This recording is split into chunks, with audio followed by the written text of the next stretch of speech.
Hello dear student, welcome to my channel study classes में आपका स्वागत है। इससे पिछले वाले क्लास में हम लोग क्वेश्चन 6 से 8 तक कर चुके थे और जो इस वीडियो को नहीं देखे हैं उसके जाकर उस पिछले वाले वीडियो को देख लें ताकि आपका माइनर पेपर का स्ट्रेस मैनेजमेंट एंड काउंसलिंग का पेपर नहीं छूटे। और उससे पहले वाला भी वीडियो देख लें जिसमें क्वेश्चन नंबर 1 से 5 तक और 6 से 8 तक कराए थे। ठीक है, तो जो उस वीडियो को नहीं देखे हैं वो जाकर एक बार जरूर देख लें। और आज का वीडियो बहुत ही बेहतर होने वाला है। जो इस वीडियो में नया देख रहे हैं वो चैनल को कर दीजिएगा सब्सक्राइब, और आप लोग को वीडियो अच्छा लगेगा तो एक प्यारा सा कमेंट कर दीजिएगा, और वरना वीडियो को एक लाइक कर दीजिएगा। चलिए आज का क्लास स्टार्ट करते हैं। इससे पिछले वाले क्लास में हम लोग 8 तक क्वेश्चन को देखे थे। आज क्वेश्चन नंबर 9 और 10 को देखेंगे। फिर 2 क्वेश्चन को आज सिर्फ इस वीडियो में देखेंगे, उसके अगला वीडियो में क्वेश्चन नंबर 11 और 12 को देखेंगे। ठीक है, इसी तरह से हम लोग क्वेश्चन करा रहे हैं। 9 क्वेश्चन है हमारा कि मानसिक अवस्था पर तनाव के प्रभाव का वर्णन करें, जबकि 10 क्वेश्चन है हमारा परामर्श की अवस्थाओं की चर्चा करें। आज ये दोनों क्वेश्चन को देखेंगे। चलिए क्वेश्चन को देख लिया, अब हम लोग आंसर को देखते हैं। तो ये रहा हमारा क्वेश्चन नंबर 9 का आंसर। तो चलिए हम लोग देखते हैं क्वेश्चन नंबर 9 का आंसर क्या है।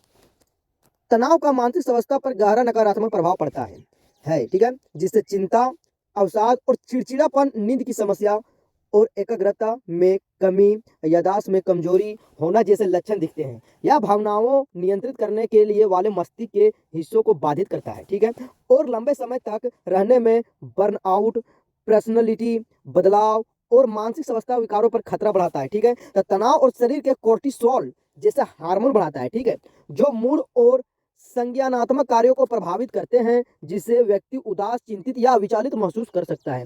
तो चलिए हम लोग तनाव के मानसिक प्रभाव के बारे में देखते हैं। पहला पॉइंट है हमारा कि भावनात्मक प्रभाव, दूसरा है संज्ञानात्मक प्रभाव, और तीसरा है व्यवहारिक प्रभाव, और चौथा है दीर्घकालीन प्रभाव। ठीक है, तो हम लोग 4 प्रभाव को देखते हैं और एक एक करके देखते हैं। जिसमें भावनात्मक प्रभाव में है कि चिड़चिड़ापन, गुस्सा, निराशा, उदासी और चित्त, घबराहट, मूड स्विंग, असहाय और महसूस करना और नियंत्रण खोने की भावना। जबकि हम लोग दूसरा प्रभाव को देखते हैं, संज्ञानात्मक प्रभाव, जो कि सोचने और समझने पर निर्भर करता है। ध्यान केंद्रित करने में कठिनाइयां आती है, याददाश्त कमजोर होता है, जबकि निर्णय लेने में परेशानी होती है और नकारात्मक विचार का पैटर्न बहुत ही ज्यादा आता है। और हम लोग तीसरा देखते हैं व्यवहारिक प्रभाव, जो कि हमारा सामाजिक अलगाव, आलस्य, प्रेरणा की कमी, ज्यादा खाना, शराब या नशीली दवाओं का सेवन करना और काम में अक्षमता। ठीक है, जो कि काम करने में असमर्थ हो जाता है। अब लास्ट और अंतिम पॉइंट को देखते हैं हम लोग, जो कि हमारा है दीर्घकालिक प्रभाव, और इसमें लगातार तनाव, डिप्रेशन यानी अवसाद और एंजाइटी डिसऑर्डर, चिंता विकार और बर्न आउट और अन्य गंभीर मानसिक समस्याएं और समस्या को जोखिम बढ़ा सकता है। तो ये हमारा तनाव के प्रमुख 4 प्रमुख प्रभाव रहे हैं। ठीक है, तो 10 नंबर क्वेश्चन क्या है हम लोग को कि परामर्श की अवस्थाएं को चर्चा करें। तो चलिए हम लोग उसके बारे में डिटेल चर्चा करते हैं। परामर्श की अवस्थाएं, स्टेज ऑफ काउंसलिंग, मुख्य प्रकार, एक व्यवस्थित प्रक्रिया होती है जिसमें संबंध निर्माण, समस्या की खोज, समावेशी अवस्था, लक्ष्य निर्धारण करना और समाधान योजना, और कार्यान्वयन, कार्रवाई अवस्था और मूल्य समापन शामिल है, जहां प्रमाणदाता ग्राहक की अपनी समस्या को समझने और हल करने में मदद करता है, जिससे ग्राहक आत्म जागरूकता बढ़ती है और वह स्वतंत्र निर्णय लेने में सक्षम हो जाता है। परामर्श प्रक्रिया के प्रमुख चरण यानी स्टेज ऑफ काउंसलिंग का प्रमुख चरण के बारे में हम लोग बात करते हैं।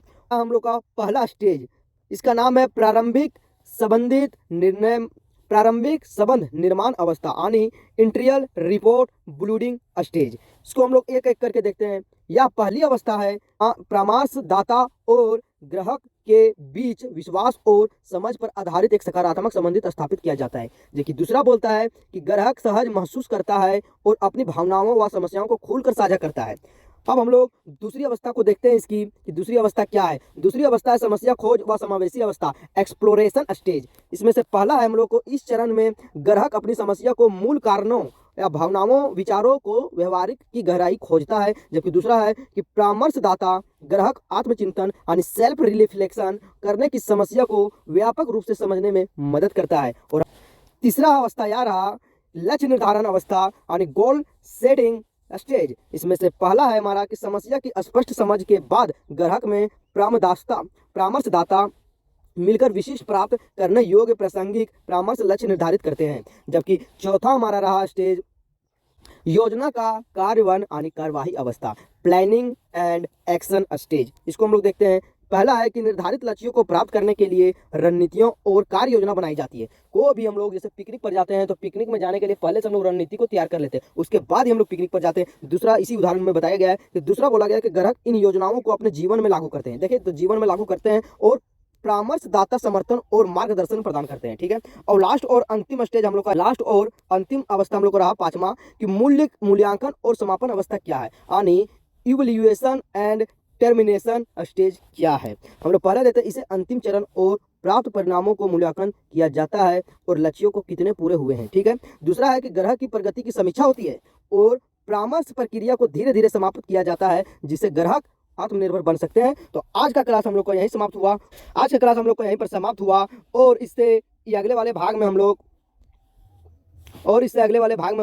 11 और 12 क्वेश्चन नंबर को देखेंगे। आज का वीडियो आप लोग को अच्छा लगे तो एक प्यारा सा कमेंट और लाइक कर दें, जरूर वीडियो को शेयर करें ताकि आपका एक से एक क्वेश्चन छूट ना पाए और आप लोग को भर नंबर मिले। ओके, धन्यवाद।